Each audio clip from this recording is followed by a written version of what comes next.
안녕하십니까. 잘난 체 무지하게 하는 웃군입니다. 웃기는 놈이죠. 뭐 웃긴다는 게 뭐 개그맨처럼 뭐 유머 감각이 있는 게 아니고, 저놈 참 웃기는 놈이구나 뭐 이런 느낌이죠. 뭐 탁구도 지가 세계에서 최고다. 머리도 지가 세계에서 최고로 좋은 것 같다. 뭐 거의 미친 사람 수준입니다. 뭐 저번 지금 제 동영상의 원래 제목 자체가 이제 탁구 이야기인데, 요즘에 이제 좀 옆길로 새는 상황이 많이 발생하다 보니까 제가 좀 자주 찍고 있습니다. 예전에는 그냥 일주일에 한 번 정도 이렇게 올렸었는데, 그저께 찍고 또 찍게 됐습니다. 뭐 여러 가지로 옆으로 새는 얘기도 많이 하게 되고요. 앞으로는 좀 뭐 이런 식으로 좀 자주 찍어볼까. 하여튼 뭐 마음 가는 대로, 이거는 제가 처음에도 말씀드렸는데 1년 전쯤에 한 10개월 전에 마음 가는 대로 찍어보도록 하겠습니다. 탁구 얘기를 저번에 그저께 찍었는데 탁구 얘기를 전혀 못했어요. 오늘은 탁구 얘기 좀 하고, 뭐 또 다음에는 옆으로 새는 얘기도 좀 하고. 탁구를 지금 꾸준히 제가 10개월 동안 이제 이렇게 약간 이렇게 중복되지 않게끔 이렇게 제가 이제 한 2년에 걸쳐서 전달하고자 하는 내용을 이렇게 쭉 해오고 있는데, 이제 뭐 약간의 중복은 있죠. 지금 이제 어디까지 왔냐면 리시브, 서브 뭐 이제 이런 얘기 하고 있었는데, 이제 리시브 얘기하다가 계속 옆으로 새는 바람에 이제 리시브 얘기가 굉장히 오래 계속되고 있습니다. 리시브의 기본은 일단은 각도다. 이거는 이제 말씀을 드렸고요. 이걸 모르죠, 잘. 각도가 중요합니다. 각도. 그건 이제 찾아보시면 이제 저저번 편, 뭐 한 달 전에 찍은 것들에 있으니까요. 그 다음에 이제 제가 말씀드리고 싶은 내용이, 리시브를 지금 현재 이제 중국 선수들 최고니까, 뭐 그 사람들이 생각하는 거를 우리가 갖다 쓰니까 뭐 이건 참 저로서는 참 답답한 노릇입니다. 우리 자체적인 이론이 없고, 제가 보기에 그렇다고 중국 탁구가 굉장히 앞서 있느냐, 제가 보기엔 뭐 이 잘난 체하는 웃군이 보기에는 중국 탁구 솔직히 우습습니다, 진짜. 그건 뭐 세계 최고라는 사람들이 맨 뒤로 가가지고 서로 때리고 있고, 뒤로 가서 때리는데 아예 뒤에 가서 그거를 또 받아내면 또 이제 그때 때릴 때는 앞으로 붙죠, 한 사람은, 공격하는 사람은. 근데 그걸 앞에서 붙어서 공격을 하는 거를 또 뒤에 아주 떨어져서 이렇게 받아 올립니다. 그렇게 계속적으로 받아낼 수 있는 이유는 전에도 잠깐 한번 말씀드렸는데, 공을 일정하게 똑같이 때리니까 그래요. 아무리 강하게 때려도 탁구공은 좀만 떨어지면 느려집니다. 공기의 저항 때문에. 가벼우니까요. 그것 때문에 매번 받아내요. 제가 보는 관점에서는 참 우스운 짓이죠. 그건 아마추어나 할 짓이에요. 근데 또 그거 모르는 아마추어들은 보고 박수칩니다. 와, 대단한 게 아니라 서로 앞에 붙어서 받아내고 있다면 저는 박수치죠. 한 사람 뒤로 멀리 떨어져서 또 한 사람은 때리는데 그걸 매일 똑같이 때려요. 그게 무슨 얘기냐면요. 자, 야구랑 제가 한번 비교를 해볼게요. 야구가 이제 아마 미국에서 생긴 걸로 알고 있는데, 제가 한 100여 년 전만 해도 야구에서 투수가 던지는 공이 직구밖에 없었다고 합니다. 그 인터넷 찾아보면 나와요. 저도 거기서 알게 된 거고요. 그래? 저도 처음에 좀 놀랐습니다. 그래? 직구가 100년 전만 해도, 100여 년 전만 해도 투수가 던질 수 있는 공이 직구밖에 없었다는 겁니다. 그러면 생각해 봅시다, 여러분. 지금은 뭐 미국의 지금 뭐 최고 구속을 자랑하는 투수가 뭐 체프먼인가 뭔가 한 170까지 나온다고 해요. 그럼 메이저리그에서 체프먼이라는 그 투수가 그러면 좋은 성적을 거두냐? 뭐 그다지 썩 좋은 성적 못 거둡니다. 그런데 생각해 봅시다. 170으로 던져도요, 매번 직구만 똑같이 던진다 그러면 지금 메이저리그에서 견딜 수 없어요. 맨날 얻어 터져요. 맨날 홈런 맞습니다. 지금 탁구는 딱 그런 식이에요. 맨날 똑같이 치니까. 투수가 말이죠, 변화구 없이 직구만 던진다. 매번 직구는 170km 강합니다. 탁구 똑같아요. 강하게 드라이브 맨날 똑같이 건다. 아무리 강해도 뒤에 가서 다 받아 넘기죠. 그럼 어떻게 해야 될까? 변화를 줘야죠. 상대방이 눈치 못 채게 하면 더욱 좋고요. 눈치 채더라도 이랬다 저랬다 하면 받기 어려워지는 게 탁구입니다. 맨날 똑같이 치고 있으니. 자, 그런 사람들이 중국 사람들인데, 중국 이제 최고라는 중국 선수들인데, 또 그걸 또 우리나라에서는 또 가져다 써요. 그거밖에 생각할 게 없어요. 자, 제 동영상 잘 보시고 많은 생각을 해보시기 바랍니다. 배울 건 배우시고요. 제가 이제 탁구를 한 10년 정도 쳤는데, 선수라는 사람들은 말이죠. 자존심이 강해요. 그런데 그 자존심이 자기 실력을 늘리는데 방해가 된다면 그건 프로가 아니죠.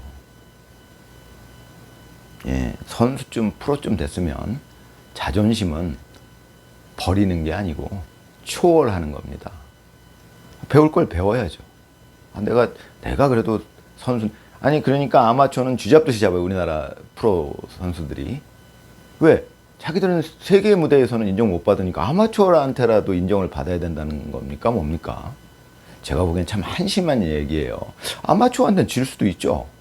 제가 늘 전에도 말씀드렸지만 아마추어하고 칠 때 만약에 요즘엔 뭐 전부 점수를 잡아주고 치니까 저는 그거 별로 좋아하지 않습니다. 점수를 잡아주고 칠 거면 이겼다 졌다 할 정도 잡아주세요. 약 9점 정도 잡아주면 아무리 선수라 할지라도, 예를 들어서 오픈 4부 정도 아마추어랑 치는데 9점을 잡아줬다. 이겼다 졌다 하겠죠. 지는 경우가 더 많을 거예요.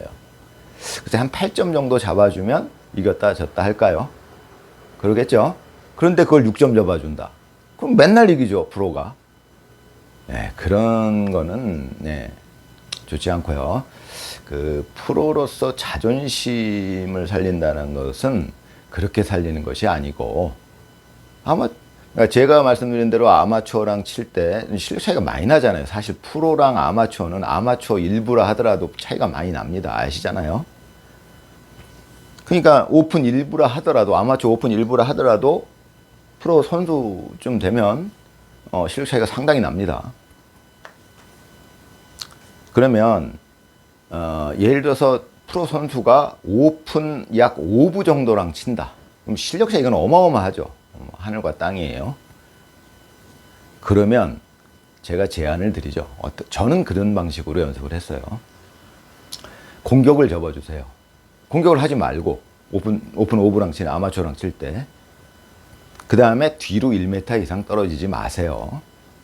공격 접고 뒤로 1m 이상 안 떨어지고, 이제 그거를 룰로 정하고 자기가 스스로, 그리고 아마 5부 정도랑 칩니다. 선수들 지금 아마 치면은 못 이길 거예요. 뭐 어떻게 해볼 게 없죠. 이제 지금 선수들이 잘못 이해하고 있는 게, 탁구를 그냥 공격으로 이해했어요. 그러니까 공격 연습만 해요. 공격을 제하고 나면 할 수 있는 게 뭐 있나요? 없을 거예요. 그런 거 잘 생각해 보시고요. 자, 리시브 얘기를 하고 있는데, 자, 리시브를 어떤 서브는 이 공식대로 이렇게 받고 저 서브는 이렇게 받고 그렇게 하면 안 됩니다. 어떤 서브가 들어왔을 때 이렇게도 받고 저렇게도 받고 이렇게도 받고 한 수십 가지 방식으로 받아낼 수 있어야 됩니다. 리시브는. 그 받을 때마다 공이 달라져야 되고요. 더군다나 전에도 말씀드렸지만 리시브를 할 때 공은, 또 반복하지만, 자, 리시브를 할 때 공을, 지금 프로들 중국 선수들도 똑같아요. 아니 리시브를 하는데 여기에 상대방 코트에 떨어뜨리기 급급해갖고 이렇게 찬스볼로 줍니다. 자, 이런 리시브는 애시당초 이런 마음을 먹으면 안 돼요. 이렇게 되면은 이제 이렇게 리시브가 실패했으니까 상대방 서브가 어려우니까 네트를 안전하게 넘기려고 이렇게 넘겨요. 넘겨놓으면 이제 이 사람은 공격하기 쉽죠. 찬스볼이니까. 그럼 이제 이렇게 받아놓고 자기가 리시브 실패한 걸 알고 뒤로 쭉 내빼죠.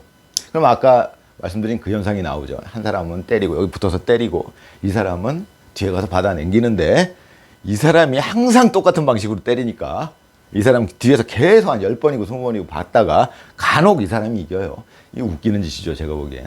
그럼 어떻게 해야 되느냐? 리시브 자체를요, 네트를 바짝 넘기는 형식으로 넘겨야 됩니다. 어렵죠. 어려워요. 이렇게 넘기려다 보면은 여기 걸릴 수도 있고 나갈 수도 있고, 이게 너무 쉬워. 그러니까 안정적으로 이렇게 넘기는데, 이거는 프로가 할 짓이 아닙니다. 연습을 어떻게든 서브 리시브를 이렇게 넘기려는 의도를 갖고 넘겨야 돼요. 그러다 보면 그래도 서브는 어렵습니다. 리시브는. 그래서 이렇게 가기도 하고 걸리기도 하고 걸리더라도 이렇게 넘기겠다라는 마음가짐이 중요한 겁니다. 그렇게 연습을 해야 되고요. 또 그러니까 궤적은 이렇게 가게 요 네트를 바짝 넘어가게끔 이렇게 하려는 그런 궤적을 갖게끔 하려는 의도를 가져야 되고요. 그 다음에 궤적은 궤적이 그렇다 하더라도 요 구질 자체는 받을 때마다 달라질 수 있다 이겁니다. 어떻게 해요? 미세한 컨트롤로. 제가 이제 예전 영상에서 많이 말씀드렸지만 사람의 뭐 이런 아주 미세한 동작들, 이게 보십시오. 살살살살 떨리는 이런 동작들, 탁구공 워낙 가볍기 때문에 전부 영향을 미칩니다. 구질에. 그럼 구질이 조금만 달라져도 상대방은 함부로 공격하기가 쉽지 않아요. 왜? 구질이 조금만 달라져도 자기가 눈치 못 채면 걸리거나 나가니까. 탁구는 그런 거죠. 이것은 뭐 아까 처음에 말씀드렸던 야구에서 이미 증명된 거예요. 공이 아무리 빨라도 170이라 그러면 저 어렸을 때는 이제 롤란 라이언 뭐 162 던진다. 저 이제 중학교, 고등학교 때.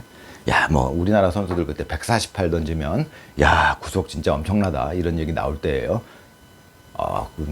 강속구 투수다. 148이. 근데 그때 미국의 롤란 라이언 뭐 162kg 던진다. 야, 그게 사실이냐? 그럴 수 있느냐? 뭐 이런 얘기. 지금은 170kg 던지는 그 선수가 실제로 존재합니다. 미국 메이저리그에. 그런데 아까도 말씀드렸지만 그렇게 해가지고는 성적이 좋을 수가 없어요. 구질이 다양해야죠. 컨트롤이 좋아야 되고 제일 중요한 건 컨트롤이죠. 이 컨트롤이에요. 이거를 네트를 바짝 넘긴다는 건 컨트롤입니다. 제구력. 탁구 원리 똑같아요. 이미 야구에서 증명이 됐어요. 그런 거는. 제가 이제 그거 말씀드린 거고요. 오늘은 조금 시간이 길어졌습니다. 자주 찍도록 하겠습니다. 감사합니다.